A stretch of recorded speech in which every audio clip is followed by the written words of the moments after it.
अरणी येथील संत शिरोमणी सावता महाराज यांच्या स्मारकासाठी राज्य शासनाने 150 कोटींचा निधी मंजूर केला असून त्यातील 89 कोटींच्या निधीला प्रशासकीय मान्यता प्राप्त झाली आहे। त्या अनुषंगाने प्रशासनाने टेंडर प्रक्रिया सुरू करावी, मंदिराचे डिझाइन पुढील 8 दिवसात अंतिम करावे असे आवाहन पालकमंत्री जयकुमार गोरे यांनी केले।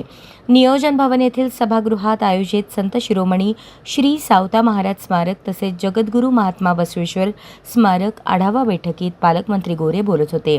यावेळी जिल्हा परिषद अध्यक्ष दीपक वैद्य, आमदार सचिन कल्याण शेट्टी, आमदार समाधान अवताडे, जिल्हाधिकारी एस कार्तिकेयन, मुख्य कार्यकारी अधिकारी कुशल जैन, अतिरिक्त मुख्य कार्यकारी अधिकारी संदीप कोहिनकर, नियोजन अधिकारी श्रीकांत कुंटला, उपजिल्हाधिकारी अभिजित पाटील, माढा प्रांताधिकारी जयश्री आव्हाड व अन्य अधिकारी उपस्थित होते।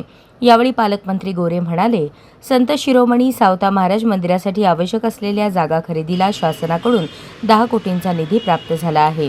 त्या अनुषंगाने प्रशासनाने जागा खरेदीची कार्यवाही तात्काळ सुरू करावी, त्यानंतर अनुषंगिक कामाचे टेंडर प्रक्रिया करावी। मंगळवेढा येथे नियोजित जगद्गुरू महात्मा बसवेश्वर यांच्या स्मारकासाठी प्रशासनाची 15 एकर जागा उपलब्ध करून देण्यात येत आहे। सार्वजनिक बांधकाम विभागाने या 15 एकर जागेवर भव्य स्मारक तसेच तलाव सुशोभीकरणासाठी आवश्यक निधीची मागणी करावी।